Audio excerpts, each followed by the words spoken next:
Before you were born, someone decided how you would spend most of your waking life. Not your parents, not your government. The decision was made somewhere between 10 and 12,000 years ago by people who never knew your name and never once considered what you might want. And the strange thing, the thing nobody talks about, is that before that decision was made, humans had more free time than we do now. Think about that. The caveman, the primitive, the creature we imagine huddled in darkness, terrified, barely surviving. That person, on average, worked less than 20 hours a week, less than you. So what were they doing with the rest of it? Imagine a morning, roughly 40,000 years ago. The sun rises over a flat landscape in what will one day be called southern France. A group of perhaps 30 people stirs awake in a shallow rock shelter. There is no alarm. There is no schedule. There is no word in their language that maps onto the concept of being late. A woman near the back of the shelter is grinding ochre between two flat stones, deep red mineral dust rising slowly in the early light. She has been doing this since before dawn. She is not doing it because she has to. There is no one watching her. There is no consequence for stopping, and yet she grinds. An older man sits at the entrance, looking out over the valley, not scanning for danger. His posture is relaxed, his breathing slow. He is, by every behavioral signal we can read, completely at rest. And also, in some way we don't have language for, deeply engaged. This is not what we imagine when we think of prehistoric life. This is not survival.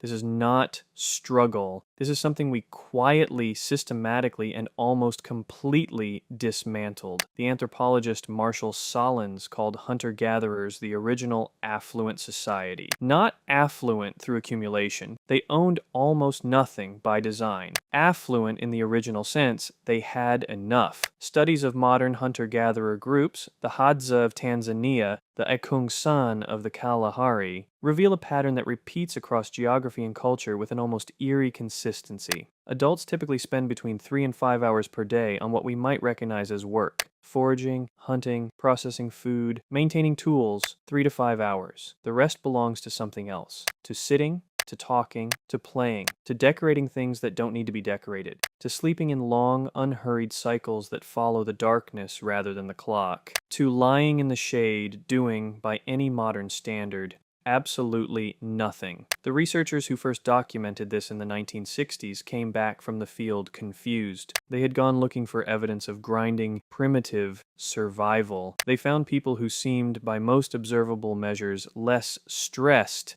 than the scientists studying them. Something about that finding refused to sit still. 70,000 years ago, something happened in the human species that archaeologists still argue about. In what feels, in geological time, like a single afternoon, humans began doing things that served no obvious survival function whatsoever. They began drilling holes in shells to make beads. They began pressing their hands against rock walls and blowing pigment around them. They began burying their dead with flowers and objects that could only have mattered to someone who believed the dead were going somewhere. None of this fed anyone. None of it sharpened a spear. In the strictly evolutionary sense, none of it made any sense at all. And yet it exploded across the species with the force of something that had been compressed inside us for a very long time. The question is, why then? One theory, increasingly supported by neurological evidence, suggests that the capacity had always been there. What changed was the ecological conditions. What changed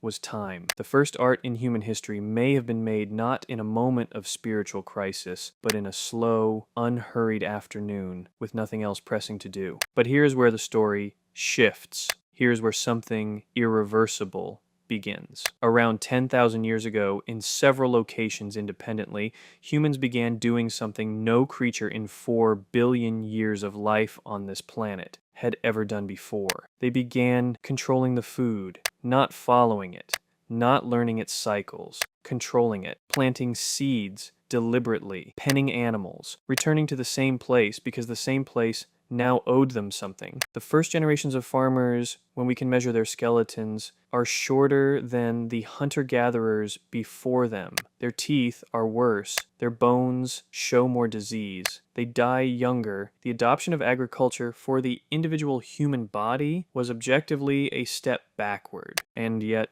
it spread because it produced surplus that could be stored food that could be owned, and owned food that gave certain people power over others. For the first time in human history, another person's time became another person's resource. The long afternoon was over. What followed was not one change, but an accelerating series of them, each eroding something that had previously been invisible because it had always been there. In a hunter-gatherer society, the man who hunts is not an employee. He is a hunter. His identity, his relationships, his meaning, all of it is woven together in a single act. The labor is inseparable from the life. In an agricultural society, the man breaking his back in someone else's field is performing a function. He is a unit of productive output embedded in a system. His relationship to the work is not personal. He is, in the modern sense of a word we use too casually, alienated. And the system needed a story to justify itself because it always needs a story. You owe a debt. You are fulfilling your role. Your labor is your purpose. Your purpose is your labor. By the time this idea reached the Industrial Revolution, it had calcified into something almost biological. The Protestant work ethic arrived just in time to provide spiritual scaffolding for factory hours that would have broken an ancient slave. Idleness became sin.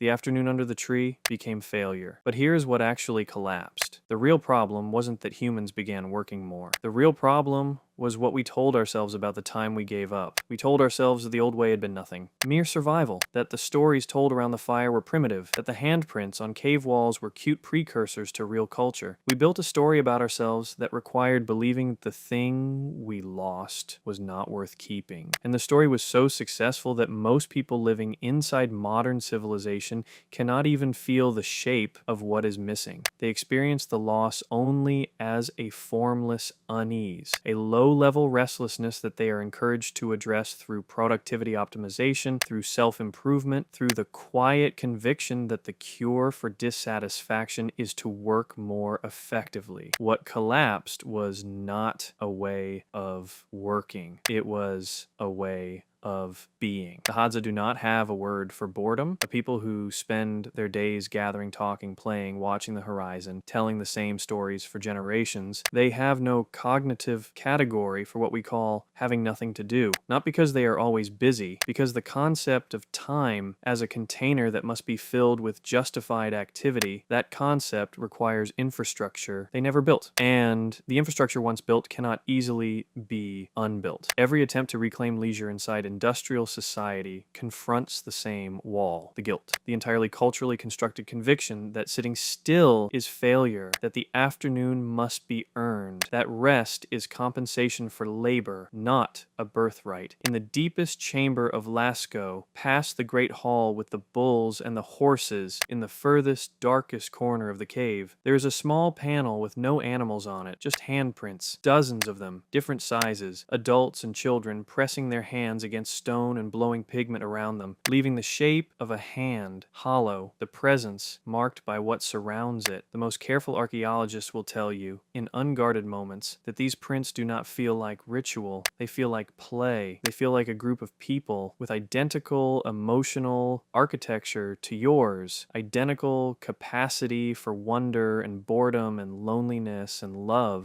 who found a cave, had an afternoon with nothing pressing, and thought, what if we put our hands on the wall? What if we left something that said, we were here? Those people had no jobs, no economy, no performance review, no productivity metric, and they left something behind that makes grown archaeologists cry. We live in an era of unprecedented productivity, more output per human hour than any point in history, and also in the wealthiest societies ever to exist, rising rates of depression, purposelessness, and epidemic loneliness. The data does not add up unless you are willing to ask the question, our entire economic structure is built to prevent you from asking. What if the afternoon under the tree was not the problem to be solved, but the solution we dismantled? What if the handprints in the cave were not primitive precursors to civilization, but civilization's highest achievement? The cave is still there. The handprints are still on the wall. The ancient humans didn't have to find the afternoon. It was just the day. It was just the life. And they filled it not with nothing, but with everything that survives them.